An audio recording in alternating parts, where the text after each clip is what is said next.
بسم اللہ الرحمن الرحیم۔ السلام علیکم۔ آج ہم اپنے فہم قرآن کورس میں سورۃ البقرہ کی آیت نمبر 234 کا مطالعہ کریں گے۔ اسلام حقوق انسانی کا سب سے بڑا محافظ ہے، اور عورت کو حقوق دینے کے معاملے میں اسلام کے علاوہ کوئی مذہب ایسا نہیں ہے جس نے عورت کو اتنے زیادہ حقوق دیے ہوں اور اس کی حق تلفی کو روکا گیا ہو۔ اس آیت میں بھی چونکہ آئلی قوانین کے بارے میں پچھلی آیات سے ذکر آ رہا ہے، تو ہم دیکھتے ہیں کہ اس آیت میں اللہ تعالیٰ نے وہ صورتحال بیان کی ہے کہ اگر کوئی بندہ فوت ہو جائے اور اس کی بیوہ پیچھے سے زندہ ہو تو اس کو اپنی زندگی گزارنے کا حق اور اختیار کس طرح دیا جا رہا ہے، جبکہ ہندو مذہب میں اور جاہلیت کے مذہب میں عورتوں پر بڑا ظلم کیا جاتا تھا، ان کی رائے کا احترام نہیں کیا جاتا تھا، اور اس ظلم کی وجہ سے عورتوں کے حقوق مارے جا رہے تھے۔ اسلام نے عورتوں کے حقوق کا تحفظ کرتے ہوئے حکم دیا کہ تم میں سے جو لوگ مر جائیں وہ ان کے پیچھے اگر ان کی بیویاں زندہ ہوں تو وہ اپنے آپ کو 4 مہینے 10 دن روکے رکھیں، پھر جب ان کی عدت پوری ہو جائے تو انہیں اختیار ہے اپنی ذات کے معاملے میں معروف طریقے سے جو چاہیں کریں، تم پر اس کی کوئی ذمہ داری نہیں، اللہ سب کے اعمال سے باخبر ہے۔ یعنی ایک خاص مدت کے بعد ان کو اپنی زندگی کے متعلق فیصلہ کرنے کا اختیار ہے، اور ان کے اس اختیار میں کوئی دوسرا مداخلت نہ کرے۔ والذین، اور جو لوگ یتوفون وفات پا جائیں منکم تم سے، ویذرون اور چھوڑ جائیں ازواجن بیویاں، یتربصن وہ انتظار میں رکھیں، بانفسہن اپنے آپ کو، اربعۃ 4 اشہر مہینے، وعشرہ اور 10 دن، اس مدت کے تک رکے رہنے میں بہت سی حکمتیں ہیں۔ فائدہ، پھر جب بلغنا وہ پہنچ جائیں، اجلہن اپنی مدت، یعنی یہ جو 4 مہینے 10 دن کی مدت ہے یہ جب پوری ہو جائے تو پھر اس کے بعد کیا کیا جائے۔ اگر آپ لفظی ترجمہ یاد کرنا چاہتے ہیں اپنی روزمرہ اردو زبان کی مدد سے، تو یتوفون کا فوتگی کے متعلق اکثر ہم یتوفون کا مطلب یاد کر سکتے ہیں کہ اس کا مطلب وفات پانا ہے۔ اربع کا لفظ بھی اردو میں استعمال ہوتا ہے، 4، اربعۃ اشہر شہر، یہ بھی لفظ اردو کی مدد سے آسانی سے 4 مہینے، وعشرہ 10 دن، بلغنا یعنی ایک مدت تک وہ پہنچ جائیں، تو پھر کیا کیا جائے۔ فلا جناح تو نہیں ہے گناہ، علیکم تم پر، فیما میں جو، فعلنا وہ کریں، فی میں، انفسہن اپنے جانوں کے بارے میں یا اپنی جانیں اپنے حق میں، یعنی بالمعروف دستور کے مطابق، واللہ اور اللہ، بما تعملون جو تم کرتے ہو، خبیر اس سے باخبر ہے۔ یعنی اللہ کی نظر سے کوئی چیز بھی پوشیدہ نہیں ہے، اللہ تعالیٰ ہر چیز پہ نظر رکھتا ہے، نگرانی اللہ کی ہے،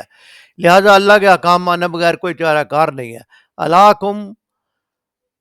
یا علیحدہ، فیما، فی میں نے اس میں، معروف عرف عام یعنی عام طریقے سے، خبیر ان کا لفظ بھی، اللہ خبیر ہے، بصیر ہے، خبر رکھتا ہے، تعملون عمل کرنے والے، جو تم عمل کرتے ہو اللہ اس کی خبر رکھتا ہے۔ والذین یتوفون منکم ویذرون ازواجا یتربصن بانفسہن اربعۃ اشہر وعشرہ، اور وہ لوگ جو فوت ہو جائیں تم میں سے اور چھوڑ جائیں بیویاں تو وہ روکے رکھیں اپنے آپ کو نکاح سے 4 مہینے اور 10 دن تک۔ فَإِذَا بَلَغْنَا أَجَلَهُنَّ فَلَا جُنَاحَ عَلَيْكُمْ فِيمَا فَعَلْنَ فِي أَنفُسِهِنَّ بِالْمَعْرُوفِ۔ پھر جب وہ پوری کر لیں اپنی عدت تو کوئی گناہ نہیں ہے تم پر اس بارے میں جو انہوں نے فیصلہ کیا ہے اپنے حق میں دستور کے مطابق۔ واللہ، اور اللہ،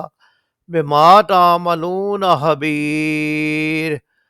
اس سے جو کچھ تم کر رہے ہو خوب خبردار ہے۔ بما تعملون خبیر، اللہ جو کچھ تم عمل کرتے ہو اس سے خبردار ہے، یعنی جاننے والا ہے، خبر رکھنے والا ہے۔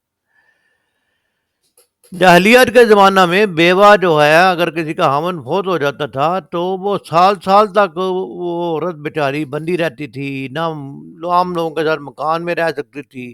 بلکہ لوگ اسے تنگ و تاریک کوٹھی میں ڈال دیتے تھے، نہ وہ غسل کر سکتی تھی، نہ کپڑے تبدیل کر سکتی تھی، اس کو منحوس خیال کیا جاتا تھا، اور دوسرے لوگوں کے ساتھ بیٹھ کر کھانا بھی نہیں کھا سکتی تھی۔ جب کوئی ہندو مذہب ہمارے ہمسائے میں تو ستی یعنی بیوہ کو زندہ ہی آگ میں جل جانے کا حکم دیتا تھا، اور بیوہ کو آگ میں زندہ جلا دیا جاتا تھا، بندے بندے کو جلاتے تھے اس کی لاش کو، ساتھ میں بیوہ کو بھی۔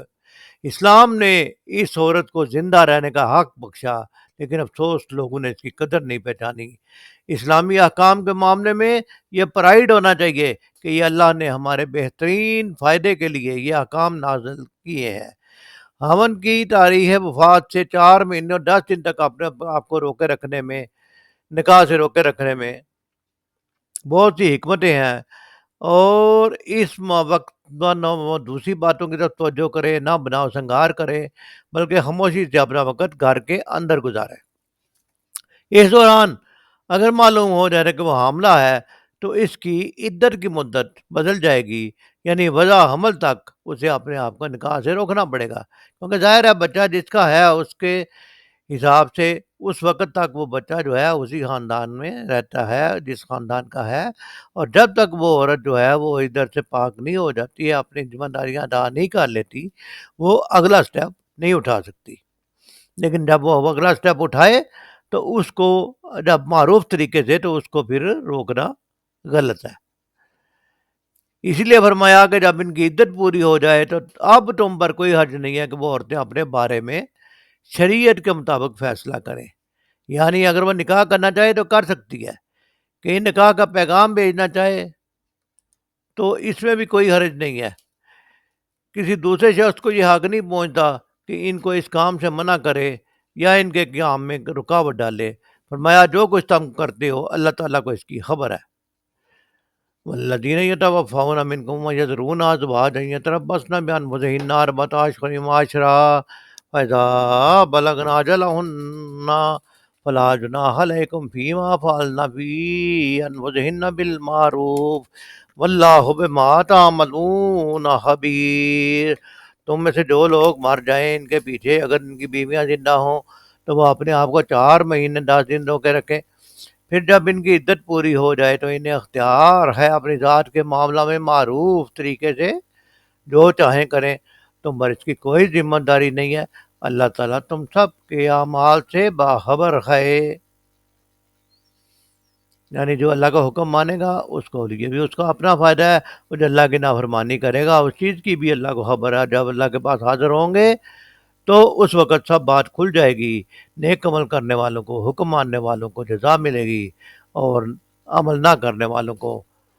سزا ملے گی۔ جنت میں اگر جانا چاہتے ہو تو اللہ تعالیٰ کے احکام پہ عمل کرنا ہے، قرآن اور سنت یہی 2 راستے ہیں، انہی راستوں پہ چل کے آ سکو تو آؤ، جنت میں داخلے کا کوئی اور راستہ نہیں ہے۔ اللہ تعالیٰ اپنی مہربانی سے ہمیں قرآن پڑھنے، سمجھنے اور اس پر عمل کرنے والوں میں شامل فرمائے، اور جنت کے راستوں میں ثابت قدم رکھے۔ وما علینا الا البلاغ۔